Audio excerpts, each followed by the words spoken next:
వీరాపురం ఒక చిన్న పల్లెటూరు. ఆ ఊరి చివర పెంకుటిల్లు. దాని ముందు పూల మొక్కలతో గంగవ్వ ఇల్లు ఎప్పుడూ కలకలలాడుతూ ఉండేది. గంగవ్వకు అప్పటికే 60 ఏళ్లు దాటాయి. భర్త మరణించిన తర్వాత తానొక్కగానొక్క కొడుకుని పెంచి పెద్ద చేసి పెళ్లి చేయగా విధి వక్రీకరించింది. 2 ఏళ్ల క్రితం కొడుకు కోడలు ఒకేసారి జ్వరం బారిన పడి మరణించారు. అప్పట్నుండి గంగవ్వ ఒంటరి జీవితం గడుపుతోంది. కొడుకు సంపాదించిన 2 ఎకరాల భూమి, ఆ ఇల్లు తప్ప ఆమెకు వేరే ఆస్తిపాస్తులే లేవు. ఆ భూమిని కౌలుకిచ్చి దానిపై వచ్చే ఆదాయంతో ఆమె కలో గంజో తాగి జీవనం సాగిస్తోంది. పట్టణంలో నివసించే ఆమె ఏకైక కుమార్తె మల్లమ్మ, అల్లుడు సోమయ్య అప్పుడప్పుడు పండుగలకు పబ్బాలకు వచ్చి వెళ్తూ ఉండేవారు. గంగవ్వకు ఆ ఇంటి గోడలే తోడు నీడగా ఉండేవి.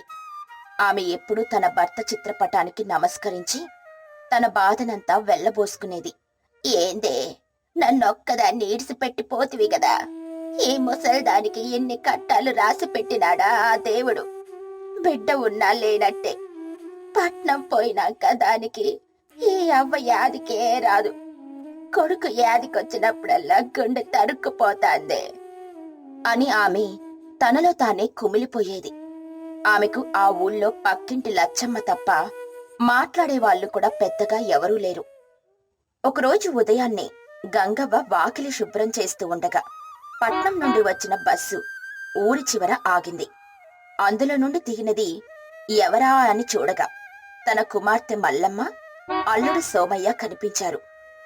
ఎన్నడూ లేని విధంగా వారలా అకాలంలో రావడం చూసి గంగవ్వ ఆశ్చర్యపోయింది. ఏవే మల్లమ్మ, ఏంది ఇప్పుడే ఆదికొచ్చినాదా ఈ అవ్వ? అంత మంచిగానే ఉన్నదా? అల్లుడు నువ్వు ఇద్దరు ఎట్లొస్తురే? మల్లమ్మ కపట ప్రేమను ఒలకబోస్తూ, అయ్యో అవ్వ, నిన్ను చూడక ఎన్ని దినాలాయే. రాత్రి కలలోకొచ్చినావే అవ్వ. నీకు ఒంట్లో బాగా లేనట్టు కలవరపడ్డది. నా మనసు ఆగలేదే అవ్వ. అందుకే పొద్దుగాలనే బస్సు ఎక్కి వచ్చినాం. అవునత్తమ్మా, మల్లమ్మ రాత్రంతా నీ గురించే కలవరించింది. మా వెట్లుందో ఏమో అని గోలగోలు చేసింది. అందుకే నేను చూసిపోదామని పని కూడా పక్కన పెట్టి వచ్చేసాం. వాళ్ళ మాటలు వింటుంటే గంగవ్వకు ఏదో అనుమానంగా అనిపించింది.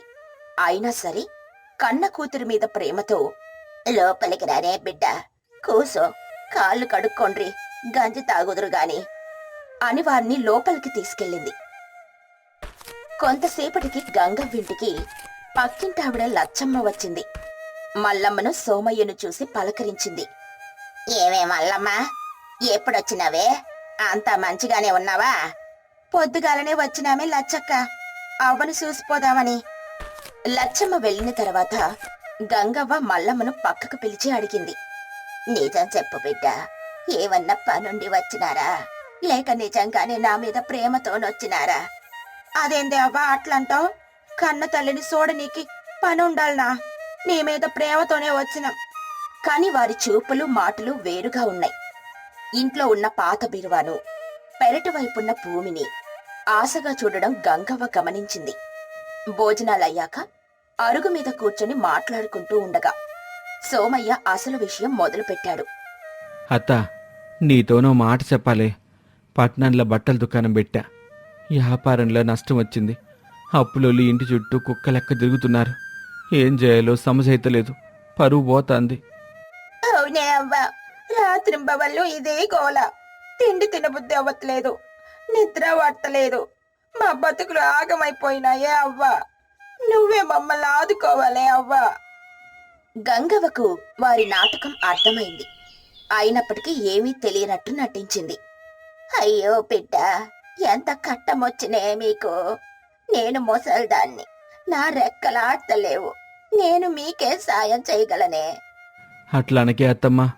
నువ్విక్కడ ఈ పాడుపడ్డ ఇంట్లో ఒంటరిగా బతికే బదులు ఈ ఇల్లు భూమి అమ్ముకొని మాతో పాటు పట్నం రావచ్చుగా. ఆ వచ్చిన పైసలతోని నా అప్పులు కట్టుకుంటా. నిన్ను రాని లెక్క చూసుకుంటాం. నీకే లోటు రాని అత్తా. అవునే అవ్వా, ఇక్కడ నీకు తోడెవరు, దిక్కెవరు? పట్నంలా మా కాళ్ళ మీద కాళ్ళేసుకొని బతకొచ్చు. నీకు సేవ చేసుకునే భాగ్యం మాకు ఇయ్యరాదే. గంగవ్వ మనసులోనే నవ్వుకుంది. వీళ్ళ కన్ను నా ఆస్తి మీద పడిందన్నమాట అని అనుకుని వాళ్ళకి బుద్ధి చెప్పాలని ఒక ఉపాయం ఆలోచించింది.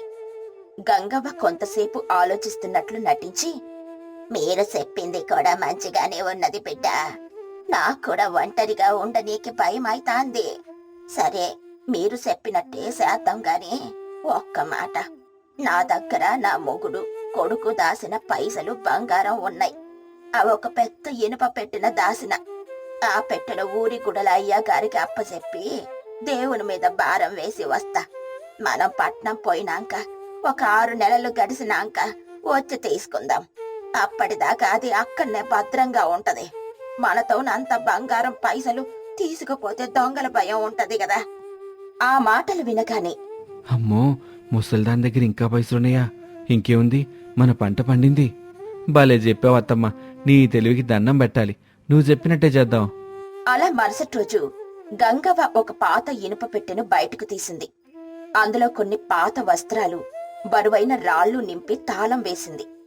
మల్లమ్మ, సోమయ్యల కళ్ళు ఆశతో మెరుస్తున్నాయి. గంగవ్వ ఆ పెట్టెను బండి మీద పెట్టుకొని ఊర్లో వాళ్ళందరికీ కనిపించే విధంగా గుడికి బయలుదేరింది. దారిలో ఊరి పెద్ద శంకరయ్య ఎదురుపడ్డాడు. ఏంటి గంగవ్వ, ఇంత పొద్దుగాల ఎక్కడికి బయలుదేరినావు? ఈ పెద్ద పెట్టేంటి? సామానంతా సర్దుకొని వేరే ఊరికి పోతున్నావా ఏంటి? అవును శంకరయ్య, నా బతుకు మారబోతోంది. నా బిడ్డ అల్లుడు పట్నం తీసుకుపోతామంటాండ్రు. అందుకే పోతున్నా. ఈ పెట్టెల నా కొడుకు సంపాదించిన నా ఆస్తున్నది. దీన్ని గుడిలో అయ్యగారికి అప్పచెప్పి పోదామని. శంకరయ్య ఆశ్చర్యంగా, అయ్యో అలాగా, సరే సరే, మంచిదేగా. పట్నంలో సుఖంగా ఉండు. నీ ఆస్తిని ఇట్లా గుళ్ళ పెడుతున్నావంటే మంచి పని చేస్తున్నావు. అలా దారిలో కనిపించిన వాళ్ళందరికీ తన కూతురు అల్లుడి ప్రేమ గురించి, తన ఆస్తి గురించి చెబుతూ గంగవ్వ గుడికి చేరుకుంది. గంగవ్వ పూజారితో, అయ్యగారు, ఈ పెట్టె నా ప్రాణం. ఇంట్లో నా కొడుకు సంపాదించిన నా ఆస్తున్నది. నేను పట్నం పోతాన్నా నా బిడ్డ దగ్గరికి. ఇది నీ దగ్గరనే భద్రంగా ఉంచు. నేను 6 నెలల తర్వాత వచ్చి తీసుకుంటా. పూజారి సరేనని చెప్పి ఆ పెట్టెను గుడిలో ఒక మూల భద్రపరిచాడు. ఈ విషయం ఊరంతా తెలిసిపోయింది. గంగవ్వ దగ్గర పెట్టె నిండా బంగారముందని అందరూ అనుకోసాగారు. అంతా అనుకున్నట్లే జరిగింది. గంగవ్వ పట్నానికి వెళ్లడానికని సిద్ధమైంది. కాని మల్లమ్మకు, సోమయ్యకు ఆ పెట్టె మీదే మనసు నిలిచిపోయింది. మల్లమ్మ రాత్రి భర్తతో, ఏందే ఆ ముసలిది 6 నెలల తర్వాంటాంది? అప్పటిదాకా మనం ఆగాలనా? ఆ పెట్టె ఇప్పుడే మన చేతిలో పడితే మన కట్టాలన్నీ తీరిపోతాయి కదా. గదే నేను ఆలోచించిన. ఇవాళ రాత్రి ఆ పెట్టిని ఎత్తుకొద్దాం, ఎవ్వరికి తెలీదు. అనుకున్నట్టే ఆ రోజు అర్ధరాత్రి ఇద్దరు కలిసి గుడికి కన్నం వేసి ఆ పెట్టెను దొంగలించారు. ఆ రాత్రి గుడి అడుగు మీద పడుకున్న లింగన్న అనే బిచ్చగాడు ఆ చప్పుడుకు మెలకు వచ్చి చూశాడు. గంగవ్వ కూతురు, అల్లుడు ఆ బరువైన పెట్టెను మోయలేక మోస్తూ అడవి వైపు వెళ్లడం గమనించాడు. కాని భయంతో ఏమీ మాట్లాడకుండా ఉండిపోయాడు.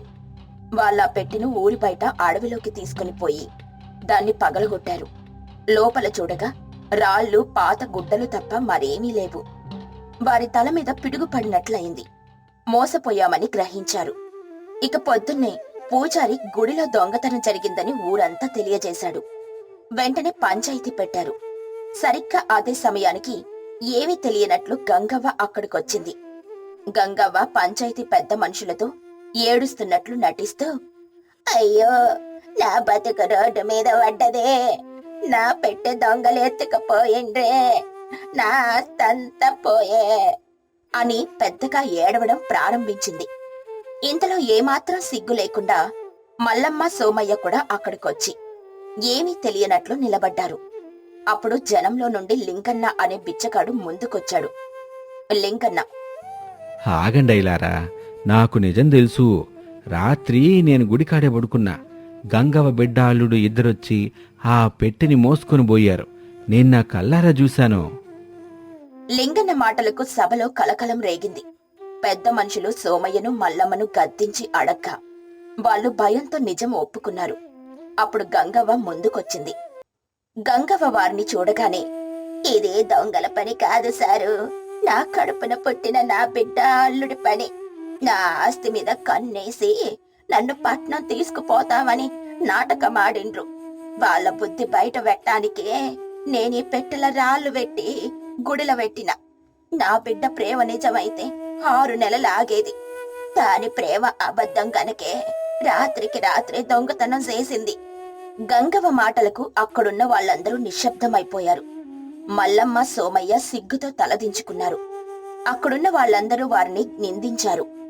గంగవ్వ కన్నీళ్లతో కుమార్తెను చూస్తూ, బిడ్డా మల్లమ్మ, ఈ రాళ్ల కన్నా బరువైన తల్లి ప్రేమను మోయలేకపోయినావు గదనే. నా ఆస్తి నువ్వు అడగక ముందే నీకే ఇచ్చేదాన్ని. కాని నువ్వు నా ప్రాణం కన్నా నా ఆస్తికి విలువిచ్చినావు. ఈ ఆస్తి నీకే తీసుకో, కాని నన్ను బతికున్నంత కాలం మంచిగా చూసుకో. ఆ మాటలకు మల్లమ్మ, సోమయ్య సిగ్గుతో కుమిలిపోయి గంగవ్వ కాళ్ళ మీద పడి క్షమించమని వేడుకున్నారు. ఈ కథలోని నీతి ఏంటంటే, రక్త సంబంధం కన్నా ధనబంధం గొప్పది కాదు. కన్నవారిని కన్నీళ్లు పెట్టించే ఏ సంపాదన ఎప్పటికీ నిలవదు, సుఖాన్నివ్వదు. తల్లిదండ్రుల ప్రేమను మించిన ఆస్తి ఈ లోకంలో మరొకటి లేదు. పెళ్లి. రంగనాథం గారు తన భవంతి ముందున్న పెద్ద అరుగు మీద హుందాగా కూర్చొని చుట్ట కాలుస్తున్నారు. ఎదురుగా పురోహితుడు శాస్త్రి గారు పంచాంగం చూస్తున్నారు. పక్కనే బంటు రామయ్య విజనకరతో విసురుతున్నాడు. ఏమయ్యా శాస్త్రి, పొద్దున్నే పంచాంగం పట్టుకొని ముభావంగా కూర్చున్నావు? నా జాతకంలో ఏమైనా దోషం ఉందా, లేక నా సంపదకేమైనా దిష్టి తగిలిందా? శాస్త్రి నసుగుతూ, అబ్బే, అదేమీ లేదు బాబుగారు. మీ జాతకం మహారాజు జాతకం, కాని అమ్మాయి లక్ష్మి జాతకమే కాస్త. రంగనాథం కోపంగా, కాస్త ఏమిటి? నాలిక మడత వేయకు శాస్త్రి, సూటిగా చెప్పు. అదేనండి, అమ్మాయి జాతక చక్రంలో సప్తమ స్థానంలో శనిచూపు బలంగా ఉంది. ఈ ఏడాది గడిచేలోపు పెళ్లి జరగాలి. కాని వరుడు మాత్రం. వరుడెవరు? ఏ సంస్థానాధీశుడు జమీందారు అయ్యుంటాడు, అంతేగా. శాస్త్రి ధైర్యం తెచ్చుకుని, లేదు బాబు, గ్రహాల స్థితి అది చూస్తుంటే అమ్మాయికి రాజయోగం ఉన్నా భర్త స్థానంలో దారిద్ర్యం కనిపిస్తోంది. అమ్మాయి ఒక బిచ్చగాన్ని పెళ్లి చేసుకునే యోగం ఉందని రాసుంది. రంగనాథం గట్టిగా నవ్వి, హహ, శాస్త్రి, నీ పంచాంగం పోతబడిపోయినట్టుంది, లేదా నీ బుర్ర చెడిపోయినట్టుంది. ఈ ఊరి జమీందారు రంగనాథం కూతురు బిచ్చగాన్ని పెళ్లి చేసుకోవటమా? ఆ బ్రహ్మదేవుడు కిందికి దిగొచ్చినా అది జరగదు. అయ్యో బాబుగారు, ఇది విధి లిఖితం, ఎవ్వరూ మార్చలేరు కదా. విధిని మార్చే శక్తి నా ధనానికుంది శాస్త్రి. చూస్తూ ఉండు, వచ్చే పౌర్ణమి నాటికి పక్క సీమ జమీందారు కొడుకుతో నా కూతురు పెళ్లి జరిపించి నీ పంచాంగాన్ని అగ్గిలో వేస్తాను. ఇంతలో గేటు బయట నుండి ఒక గంభీరమైన గొంతు వినిపించింది. భవతి భిక్షాందేహి, కర్మని తప్పించటానికి కర్తని అని విర్రవీగే ఓ మనిషి ఇంత అన్నం పెట్టు. రామయ్య విసురుతూనే, ఏయ్, ఎవరిది? దొరగారు కోపంలో ఉన్నారు. ఇప్పుడు భిక్షలవి లేవు, వెళ్ళు. ఆకలికి కోపంతో పనిలేదురా అబ్బాయ్. ఆకలి కడుపుకి, అహంకారం తలకి, రెండూ ప్రమాదమే. రంగనాథం లేచి నిలబడి, ఎవడ్రావాడు నా ఇంటి ముందు నిలబడి నాకే నీతులు చెప్తున్నాడు? రే రామయ్య, వాణ్ణి లోపలికి బిలు. రామయ్య వెళ్ళి చింపిరి గుడ్డలతో మెడలో రుద్రాక్షలతో ఉన్న శివయ్యను తీసుకొనొస్తాడు. ఎరా బైరాగి, ఏంటి నీ పొగరు?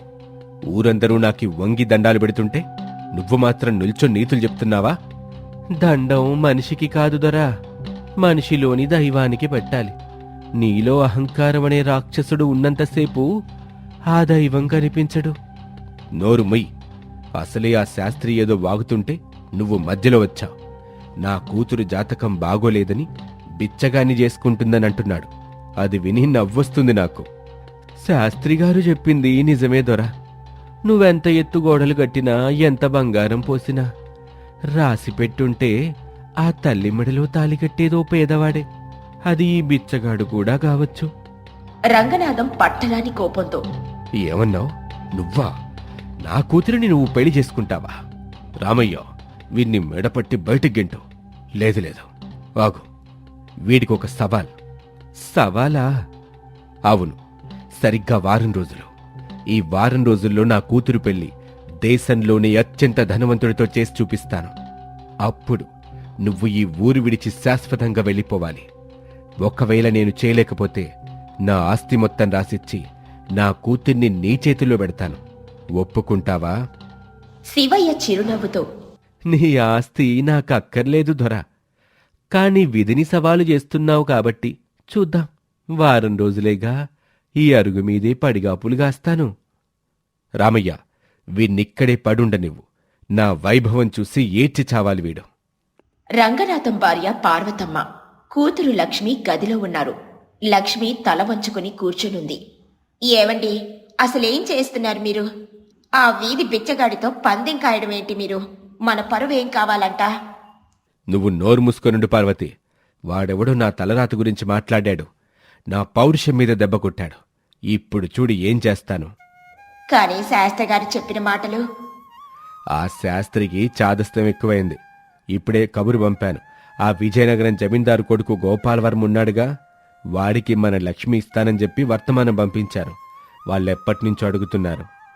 లక్ష్మి మెల్లగా, నాన్నగారు, ఆ గోపాలవర్మ గారి గురించి ఊర్లో మంచి మాటలు వినపడడం లేదు. ఆయనకి జూదం అలవాటు ఉందని, తాగుతారని. షో, నోర్మయ్. ఆడపిల్లవి, నీకేం తెలుసు? జమీందారన్న తర్వాత చిన్న చిన్న సరదాలుంటాయి. ఆస్తుందా లేదా, అంతస్తుందా లేదా, అదే ముఖ్యం. రేపే వాళ్ళు పెళ్లి చూపులకొస్తున్నారు. ఎల్లుండే ముహూర్తం. ఎల్లుండేనా? ఇంత హడావడిగానా? అవును. ఆ బైరాగి గాడి ముందే పెళ్లి జరిపించి వాణ్ణి అవమానించాలి. ఏర్పాట్లు మొదలుపెట్టు. గోపాలవర్మ, అతని తండ్రి రంగనాథం కూర్చొనున్నారు. లక్ష్మిని తీసుకొనొచ్చి కూర్చోబెట్టారు. గోపాలవర్మ ఒంటి నిండా నగలతో, కళ్ళల్లో ఒక రకమైన మత్తుతో ఉన్నాడు. రంగనాథం గారు, మీ అమ్మాయి మహాలక్ష్మిలా ఉంది. మా వాడికి ఈడు జోడు బాగుంది. సంతోషం అండి. నాకు కావాల్సింది కూడా అదే. మరి కట్న కానుకల విషయం? గోపాలవర్మ మధ్యలో కల్పించుకుని, మామగారు, కట్నం సంగతి నాన్న చూసుకుంటారు. కాని ఆ పక్కన ఉన్న తోట, ఊరి చివర ఉన్న మీ బంగ్లా, అవి నా పేరునే రాస్తారా? రంగనాథం కాస్త ఇబ్బందిగా, అవి సరే, అల్లుడికివ్వటానికి నాకేం అభ్యంతరం? నాకు ఏకైక కూతురు గదా. అయితే ఇంకేం, తాంబూలాలు మార్చుకుందాం. రేపే పెళ్ళి. పార్వతమ్మ రంగనాథం చెవిలో, ఏవండి, పిల్లోడు మరి వ్యాపారం మాట్లాడినట్టు మాట్లాడుతున్నాడు. కాస్త ఆరా తీస్తే పోలేదా? నువ్వు ఊరుకో పార్వతి. ఆ బిచ్చగాడు బయట గేటు దగ్గర కూర్చొని నవ్వుతున్నాడు. వాడి నవ్వాపాలంటే ఈ పెళ్లి జరగాలంతే. బయట గేటు దగ్గర శివయ్య కూర్చొనుంటాడు. రామయ్య వాడికి కాపలా. శివయ్య తనలో తాను, అంతా మాయ, అంతా మాయ. బంగారు సంఖ్యలు వేసుకుని మురిసిపోతున్నాడు ఈ జమీందారు. రాబోయే గండం చూడలేకపోతున్నాడు. ఏమయ్యా, ఏంటి గొనుగుతున్నావు? రేపే మా అమ్మాయి గారి పెళ్లి. నీ పందెం ఓడిపోతున్నావు. మూటముళ్ళే సర్దుకో. రేపటి రోజు ఇంకా రాలేదుగా రామయ్య. రానివ్వు చూద్దాం. ఇల్లంతా పందిరి వేశారు. బంధువులతో ఇల్లు కిటకిటలాడుతోంది. సన్నాయి మేళాలు మోగుతున్నాయి. రంగనాథం గారు పట్టు పంచెలో మెరిసిపోతున్నారు. లక్ష్మి పెళ్లి కూతురిగా ముస్తాపై ఉంది. కాని ఆమె కళ్లల్లో నీళ్లు. రంగనాథం గర్వంగా, శాస్త్రి గారు, ముహూర్తానికి ఇంకా ఎంతసేపు ఉంది? ఇంకొక గడియుంది బాబుగారు. వరుణ్ణి పిలిపించండి. రామయ్య, వెళ్ళి గోపాలవర్మ గారిని, వారి బంధువులని సగౌరవంగా మండపానికి తీసుకురా. రామయ్య పరుగున వెళ్తాడు. 10 నిమిషాలు గడిచాయి. రామయ్య ఆయాసంతో పరిగెత్తుకుంటూ వచ్చాడు. ముఖమంతా చెమట. బాబుగారు, బాబుగారు. ఏమైందిరా? ఎందుకలా అరుస్తున్నావు? అల్లుడు గారు వస్తున్నారా? అయ్యో, మోసం జరిగింది బాబుగారు. విడిదింట్లో అల్లుడు గారు లేరు, వాళ్ళ నాన్న లేరు, వాళ్ళ సామాన్లు కూడా లేవు. ఏంటి? ఏం మాట్లాడుతున్నావు? నిజం బాబుగారు, ఇప్పుడే తెలిసింది. ఆ గోపాల్ వర్మ అసలు జమీందారు కొడుకు కాదంట. వాడొక గజ దొంగంట. నిన్న మనం ఇచ్చిన కట్న కానుకలు, నగలు, మీరు రాసిచ్చిన తోటపత్రాలు తీసుకొని రాత్రికి రాత్రే ఉడాయించారు. మండపంలో ఒక్కసారిగా నిశ్శబ్దం. పార్వతమ్మ అయ్యో అని కుప్పకూలిపోయింది. లక్ష్మి విగ్రహంలా నిల్చుంది. రంగనాథం గుండె పట్టుకుని, మోసం, దగ, ఊర్లో నా పరువు పోయింది. నలుగురిలో నవ్వుల పాలయ్యాను. రంగనాథం, ఇదేం పని? అసలు వాళ్ళెవరో కనుక్కోకుండానే పెళ్లి కొప్పుకుంటావా? అయినా ముహూర్తం దాటిపోతుంది. పెళ్లి పీటల మీద కూర్చున్న ఆడపిల్లకి పెళ్ళాగిపోతే అది అశౌచం కింద లెక్క. ఈ అమ్మాయిని ఇంకెవరు చేసుకుంటారు? బాబుగారు, విపరీతం జరిగిపోయింది. కానీ ముహూర్తం ముఖ్యం. కనీసం ఈ లగ్నంలో ఎవరినైనా చూసి తాళిగట్టిస్తే దోషమైనా పోతుంది. ఇప్పుడు ఈ నిమిషంలో వరుడంటే ఎక్కడి నుంచొస్తాడు? నా పరువు గంగలో కలిపావు కదరా దేవుడా. అప్పుడే బయట నుండి ఒక గొంతు వినిపించింది. నేనున్నాను దరా. అందరూ గుమ్మం వైపు చూశారు. శివయ్య చింపిరి గుడ్డలు వదిలేసి శుభ్రమైన ఉతికిన బట్ట కట్టుకుని విభూతి రేఖలతో ప్రశాంతంగా నిల్చునున్నాడు. నువ్వా? ఆగు. నా పతనాన్ని చూడ్డానికొచ్చావా? పతనం కాదు దొరా, పరివర్తన. నీ పందెం గుర్తుందిగా? నీ కూతురు పెళ్లి జరగకపోతే నా చేతిలో పెడతానని మాటిచ్చావు. నేను పార్వతమ్మ లేచొచ్చి, ఏవండి, ఆలోచించకండి. ఇప్పటికే పరువు పోయింది. పెళ్ళి ఆగిపోతే మన లక్ష్మి బతుకు అధోగతి పాలవుతుంది. ఆ దొంగ విధవ కన్నా ఈ శివయ్యే నయం. ఏదో దైవ కళ ఉంది ఆయన ముఖంలో. మాట నిలబెట్టుకోండి. అవును బాబుగారు, ఇంకో 5 నిమిషాలే ఉంది ముహూర్తం. గ్రహాలు కూడా ఇదే సూచిస్తున్నాయి. కానివ్వండి. రంగనాథం కన్నీళ్లతో, నా అహంకారమే నా కొంప ముంచింది. నా నోటి దురిసే నా కూతురిని ఈ బిచ్చగాడికి భార్యం చేసింది. సరే, కానివ్వండి. పెళ్లి ముగిసింది. లక్ష్మి శివయ్య వెనకాల నడుచుకుంటూ ఊరి చివరున్న పాడుబడ్డ గుడిసె దగ్గరికి వెళ్లారు. లోపల చింపిరి చాప తప్ప ఇంకేమీ లేదు. లక్ష్మి లోపలికి అడుగు పెడుతూ, నా తలరాతలో ఏముందో నాకు తెలియదు, కాని నా తండ్రి మాట కోసం, ధర్మం కోసం నీ వెంట వచ్చాను. ఇక మీరే నాకు సర్వస్వం. శివయ్య నవ్వి, లక్ష్మి, నువ్వు జమీందారు కూతురివి. పట్టుపరుపుల మీద పడుకున్నదానికి ఈ నేల మీద నిద్రపట్టగలదా? భర్త ఎక్కడుంటే భార్యకు అదే స్వర్గమండి. మీరు బిచ్చగాడైనా మహారాజైనా నాకొక్కటే. మంచిది. అయితే అక్కడ ఆ మూల ఉన్న మట్టి కుండలో గంచింది. ఆకలేస్తే తాగు, నేనిప్పుడే వస్తాను. రోజులు గడుస్తున్నాయి. లక్ష్మి ఏ లోటు లేకుండా ఆ గుడిసెని శుభ్రం చేసి ముగ్గులు వేసి శివయ్య తెచ్చిన భిక్షతోనే తృప్తిగా బ్రతుకుతోంది. ఆమె ఓర్పుని చూసి శివయ్య ముగ్ధుడయ్యాడు. రంగనాథం మాత్రం కూతుర్ని చూడలేక మంచం పట్టాడు. ఒకరోజు రాత్రి వర్షం జోరుగా కురుస్తోంది. రంగనాథం, పార్వతమ్మ ఉండబట్టలేక కూతుర్ని చూడ్డానికని గుడిసె దగ్గరికొచ్చారు. లోపల దీపం వెలుగుతోంది.